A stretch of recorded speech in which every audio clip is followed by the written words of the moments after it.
Saan nga po nanggaling yung text messages na yan. Pero kung ang pinag-uusapan impeachment, lahat naman ng tao may karapatan na mag-file ng impeachment. At siguro nasa kanya-kanyang konsensya na yan ng mga bawat miyembro ng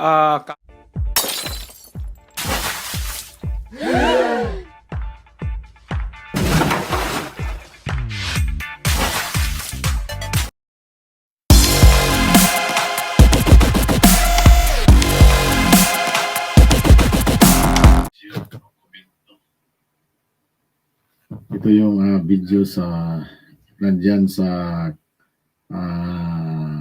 mga congressman o tatlong congressman dyan sa Quadcom. Ito yung tinatawag natin o ating tatawagin ngayong tatlong itlog.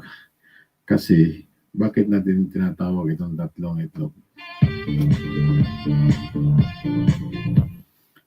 Kasi itong isang congressman, kung magsagot ay palaging ano-ano. Yung isa naman ay palaging end of the days. Ang isa naman, ito ay dagdag ko lang. Ating mapansin kasi sa Quadcom, yung mga member dyan sa committee, at tatlo ito yung nakasala ngayon sa ini-interview ng ating mga media. Itong si Joey Choa at saka si Ortiga at saka itong si Kung Hon. Ito yung mga tatlong itlog na kung sumasagot sa media ay parang wala sa pag-iisip o hindi nila alam yung mga pangyayari sa kanilang inimbestigahan. Kaya tama lang itong sinasabi ni Sara na busy Sara Duterte na ito ay tigil na kasi hindi naman nila ito trabaho. Trabaho naman ito ng kuha. At sinasabi pa ni Vice Presidente kung pag-up na sa kamera ay hindi sana sinasabi itong ni Chua na hindi na sana ito niya gawin. Pero kinakailangan daw o kailangan nila ng pera dahil mag-eleksyon na. Ano ba yan?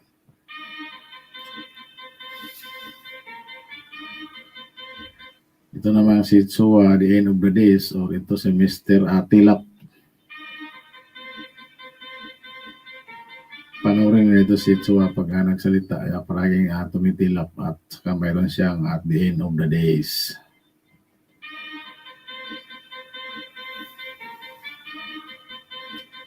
Ito kasing tatlo, hindi lang aminin na may sulat na galing sa Malacanang o message niya PBBM na sinabihan diyang once of the leader in the House Representative na ito ay papigil na yung kung may binabalak mo silang impeachment para kay Vice President Sara Duterte, papigil na ito dahil hindi naman daw importante. Gaano ba yan? Kaya medyo napahiya itong tatlo. Ito yung Quadcom ngayon kasi namumursige silang mag-imbestiga, naghahanap ng mga resource person para sila ay magkapira at ngayon kinakampihan nila ang kanilang yung nag-uutos sa kanila ngayon ay nag-utos ulit na hindi na ipatuloy yung impeach. Kaya itong mga tatlong itlog ay parang binunutan ng tinik.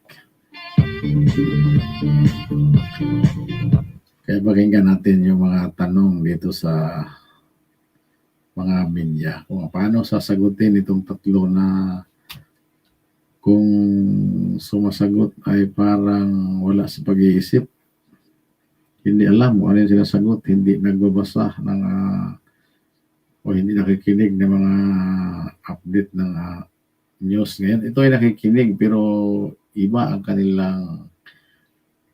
yung kanilang napakinggan at iba yung kanilang ilalabas na mga mensahe o sagot pag sila ay ini-interview.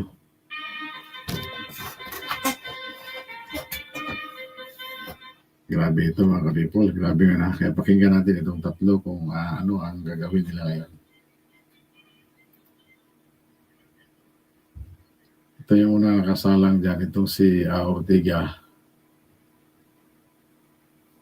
Sa tingin nyo kung magsalita o sumasagot na ba sa katinuan ito o tama ba itong pag-iisip niya? Ako nga po mismo natatakot nung narinig ko po yung mga threat na ganun.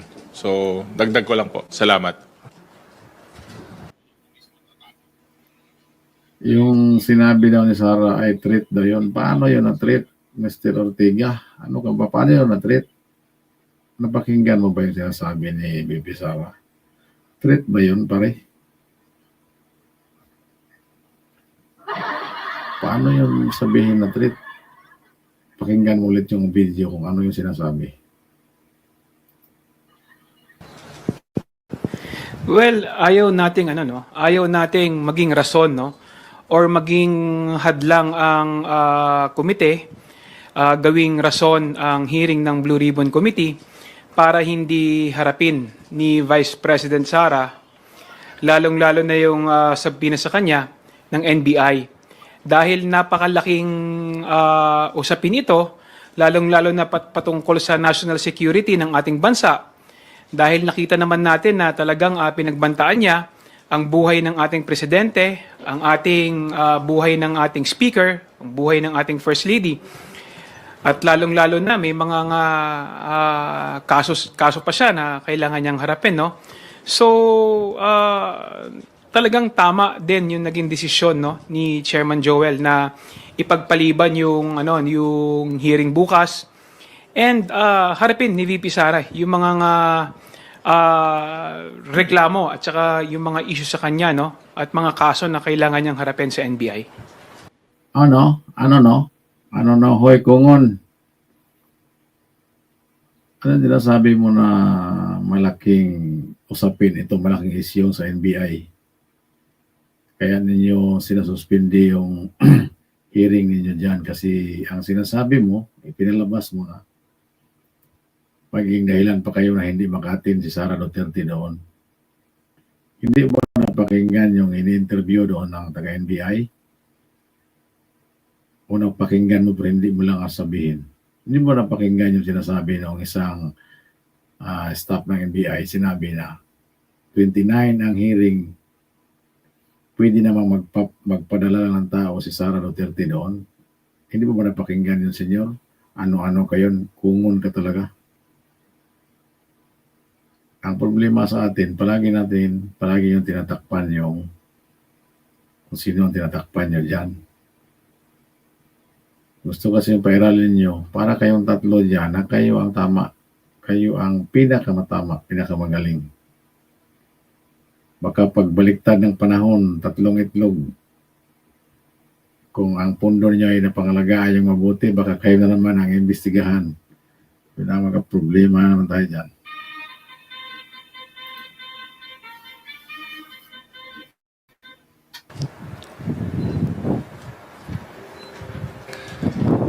Sir, ako na lang. Sir, nakarating na ba sa House leadership yung sinasabing report na mismong si President Marcos? I-quote ko na lang po yung kumalat na mga text messages. In the larger scheme of things, Sara is unimportant, so please do not file impeachment complaints. It will only distract us from the real work of governance, which is improve the lot of all Filipinos. Ito daw yung message ni Presidente sa House leadership. Actually, hindi ko pa po alam yan. Wala naman po akong nare-receive na communication from the House leadership. Sa ngayon po, ang naging concern lamang po namin ay yung issue po dito sa hindi po pagharap ni VP sa NBI dahil ang ginagawa nga pong rason o dahilan ay ito pong aming committee hearing. Hoy, Tsuwa, at the end of the days, imposible naman na hindi mo alam yan at the end of the days na mayroon na dumating diyang mensahe ang ating presidente. May message na hindi pa tuloy yung kung may balak kaya na mag-impeach sa Vice President, nagkunwari ka lang, imposible na hindi mo alam yan. Nandiyan ka sa Kongreso, naka-standby, nandiyan ka nagtrabaho, tapos hindi sabihin mo ngayon na hindi mo alam na mayroon ng mensahe dumating dyan. The end of the days ka talaga. Well, no, wala tayong kasiguruduhan, ano, kung saan nga po nanggaling yung text messages na yan.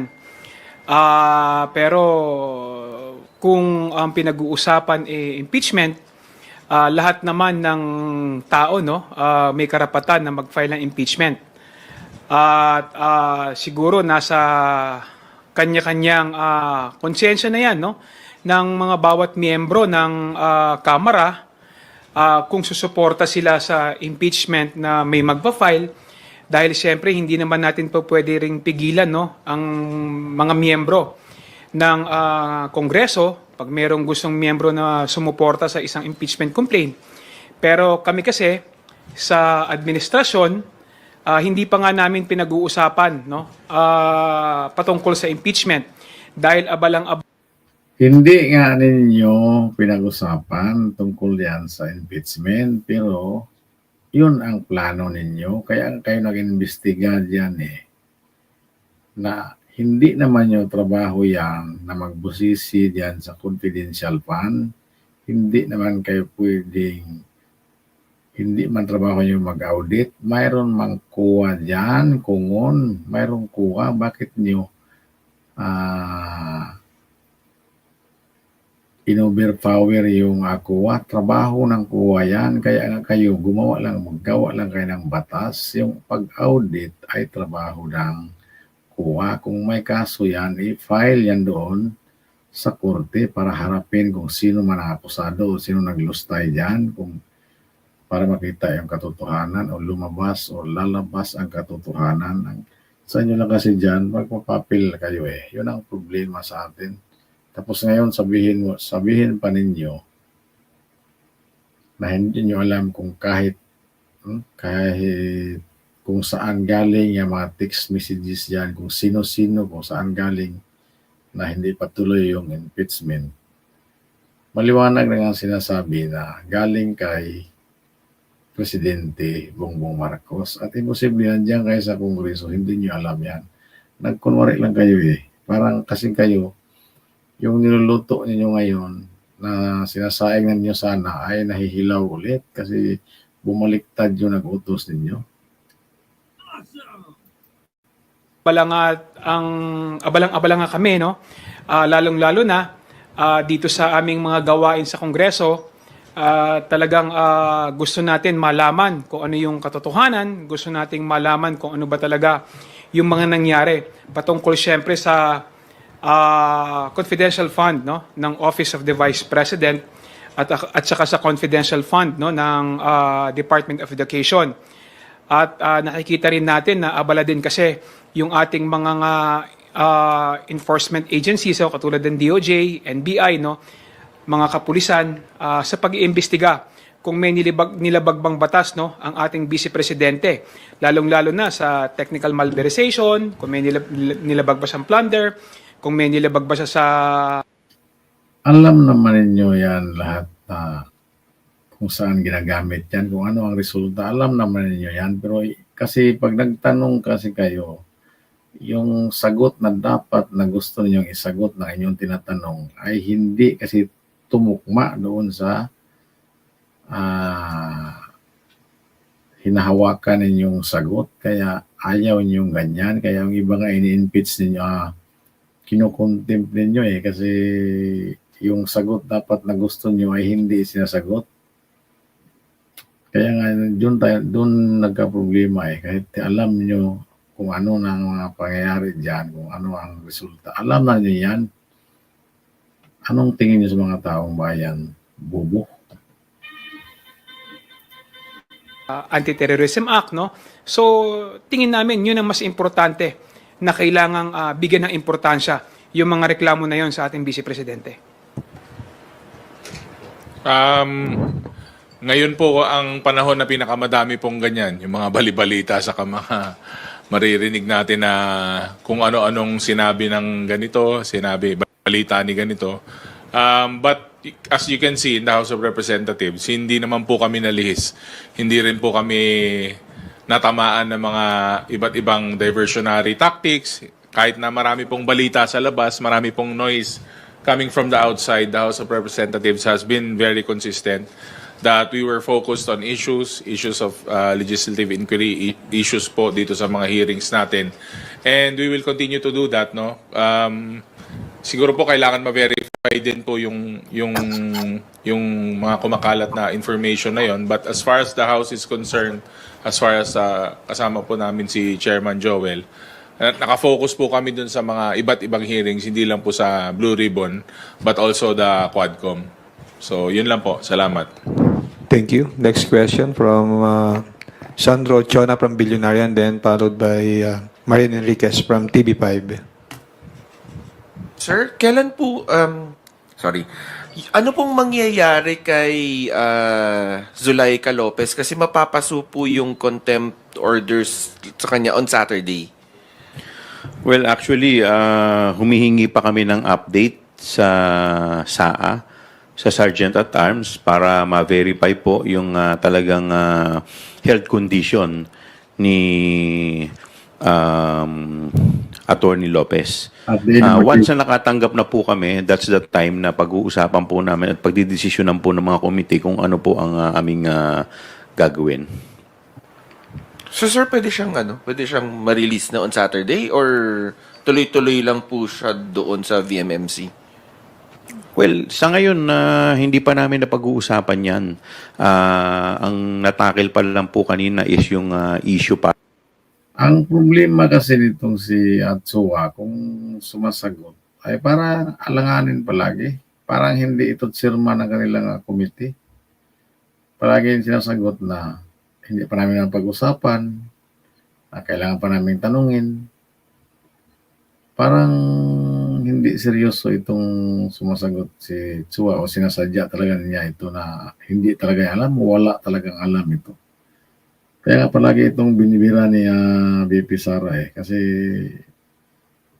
hindi marunong Kaya sinasabihan na nga minsan ito na tinutulungan lang kita sir kasi nahiya na ako sa ating bayang Pilipinas. Yun ang sinasabi ni BP Sara. Kasi itong si Tsua parang palagi lang nakainom badis ito pag tinatanong.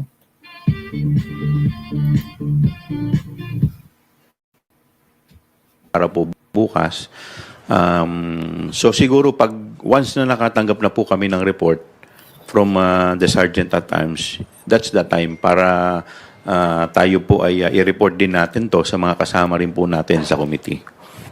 In addition dun sa sinabi ni Chair Joel, no, you have to understand, no, na hindi ito desisyon lamang ng isang tao. Kailangan pagdesisyonan din ito ng isang buong komite, which is the Blue Ribbon Committee. Kailangan ding makuha din natin yung recommendation galing sa Office of the Sergeant at Arms kung ano talaga yung kalagayan ni Attorney Lopez, at kailangan din makausap yung mga doktor niya para malaman din kung ano ba talaga yung totoong medical condition niya.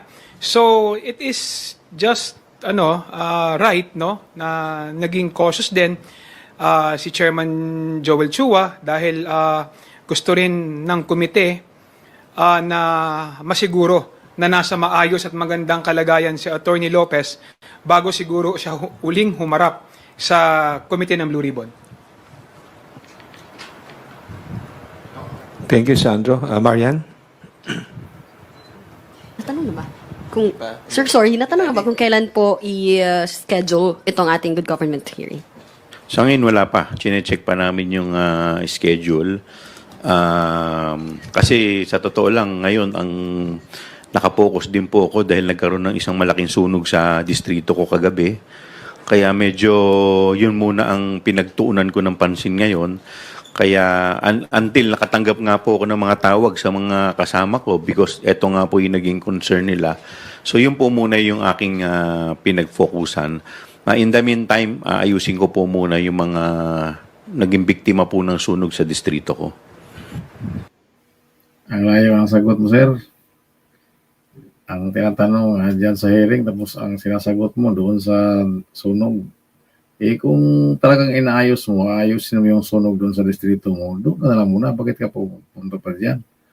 Tapos yung sinasagot mo naman ay parang hindi lahat ay konfirmado na. Lahat yung sinasagot mo ay hihintayin mo pa yung mga kasamahan mo. Dapat nung ko na lang muna sunog, sir. Ano ba yan, eh?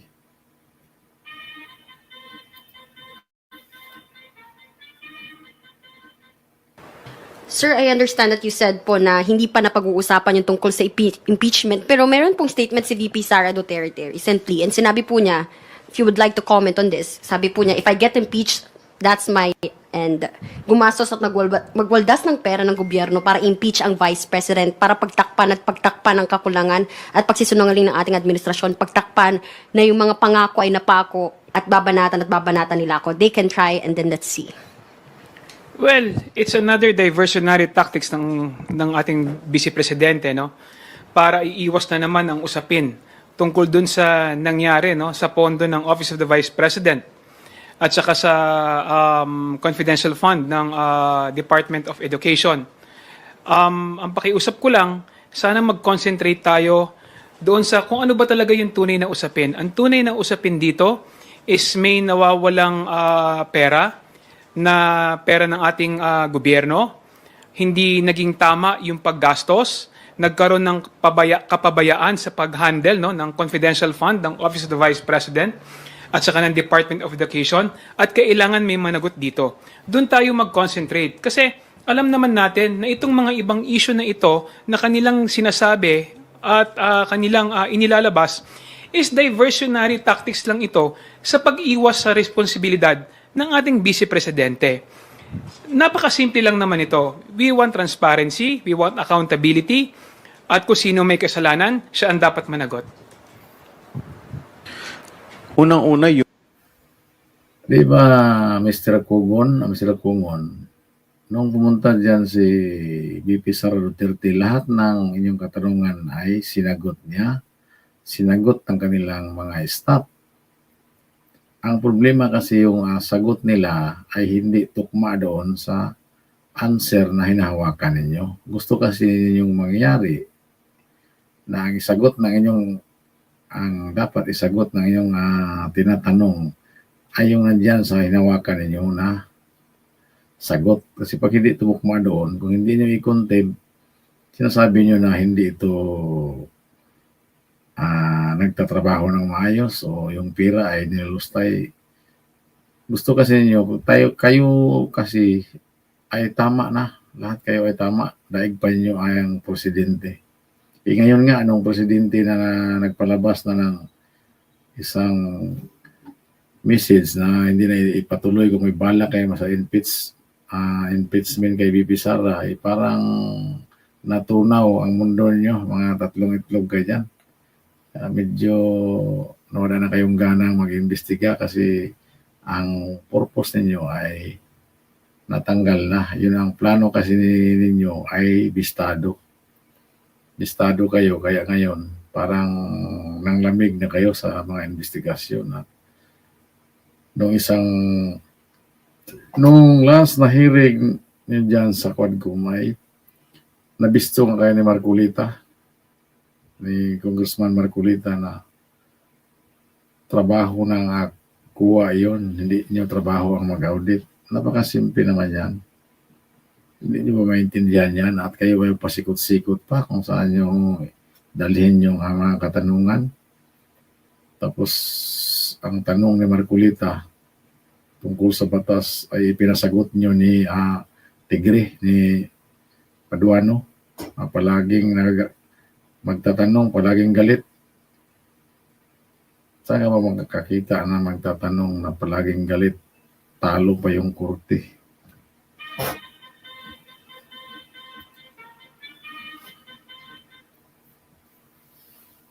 yung primary purpose po ng investigasyon din po natin, on top of that, ay in aid of legislation. By next week, magpa-file po kami ng mga House Bill na naging produkto po nito pong investigasyon. So, kaya nga po, sa totoo lang, yung impeachment po ay hindi pa po na pag-uusapan at kung ano pa po dahil sa totoo lang, Totoo man yan. Totoo yan, Mr. End of the Days, Mr. Atsua, Tilap. Totoo yan, hindi pa niya pag-usapan pero malalim na ang plano. Saka na, dyan sa committee na yan, hindi niyo pinalabas na, hindi niyo pinag-usapan, pero sa plano, siyempre, pag nag-meeting kayo lang nag-meeting dyan hindi na out naman sa camera yan Yun ang totoo. Ang totoo talaga yan, alam niyo yan. Plano niyo yan.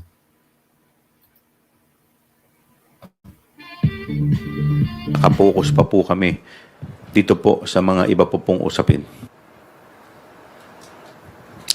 Opinion niya yun.